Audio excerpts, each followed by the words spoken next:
komen, di subscribe, dan share video ini ke semua akun sosial media yang kamu miliki.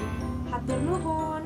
Berbicara tentang kehidupan kita di dunia nyata pasti tidak lepas dari yang namanya bersosialisasi, berinteraksi, dan berkomunikasi dengan orang lain. Kita pasti menemukan individu yang memiliki berbagai macam perbedaan, baik dari perilaku, ucapan, karakteristik, agama, ras, usia, jenis kelamin, budaya, dan juga pendidikan.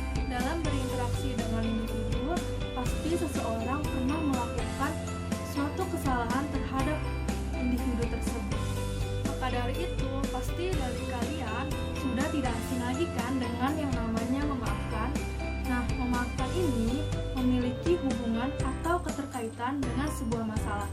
Dari kalian pasti pernah dong mengalami atau memiliki sebuah masalah, baik masalah dengan orang tua, kakak, adik, teman, sahabat, pasangan, dan lain sebagainya. Menurut kalian, hal yang paling sulit itu meminta maaf atau memaafkan? Berikan jawaban kalian di kolom komentar ya. Sebenarnya memaafkan itu apa sih? Memaafkan merupakan salah satu perilaku positif yang diajarkan oleh agama dan kemudian diterapkan oleh manusia dalam kehidupan sehari-hari.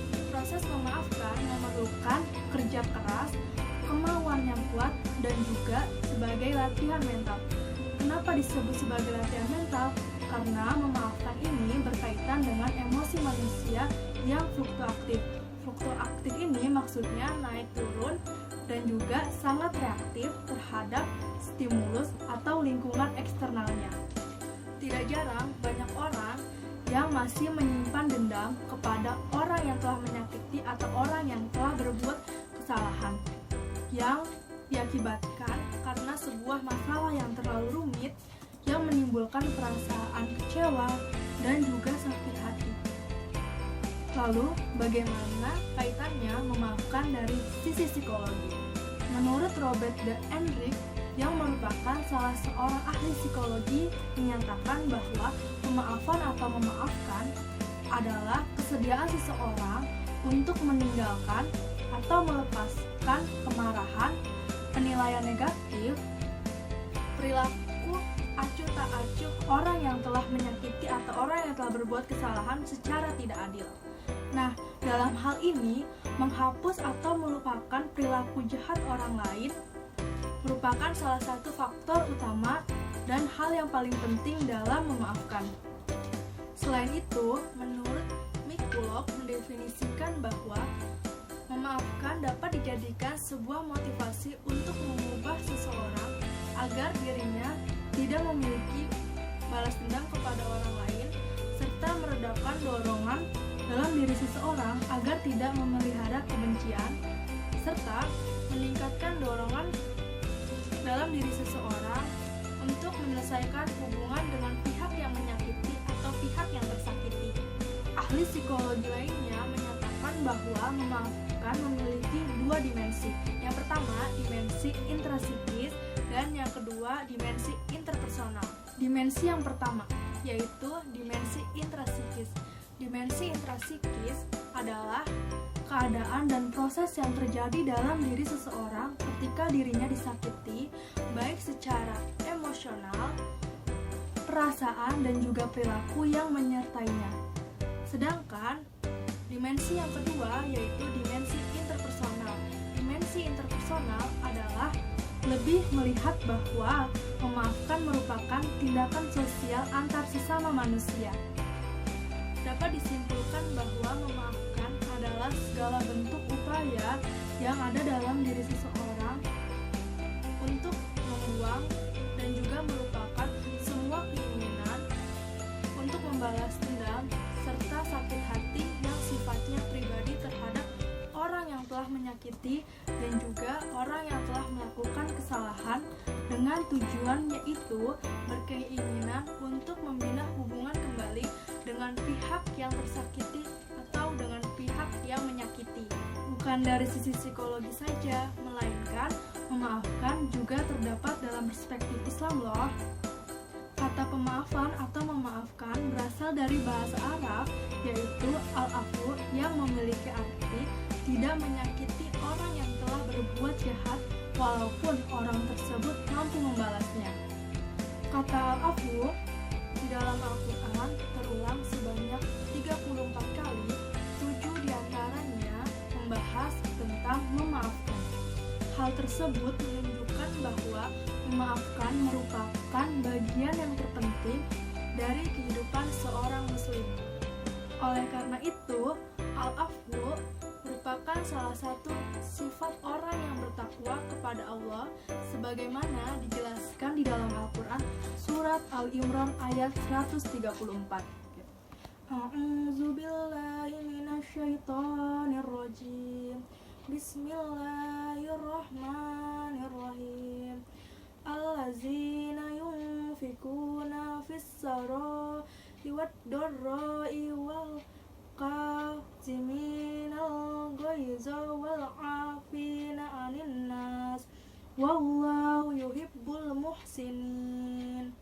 Yang artinya yaitu orang-orang yang berinfak baik di waktu lapang maupun sempit, dan orang-orang yang menahan amarahnya dan memaafkan kesalahan dari orang lain.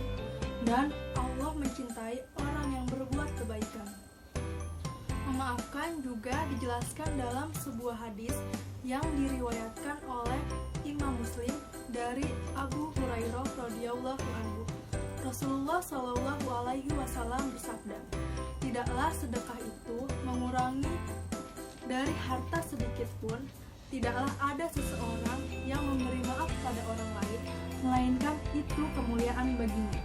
Dan tidaklah ada seorang hamba yang tawadu, kecuali Allah angkat derajatnya." Hadis riwayat Muslim. Oleh karena itu, seseorang yang bisa memaafkan kesalahan orang lain, padahal orang lain telah menyakiti dirinya, ia merasa jauh lebih lega dan bisa mencapai kebahagiaan.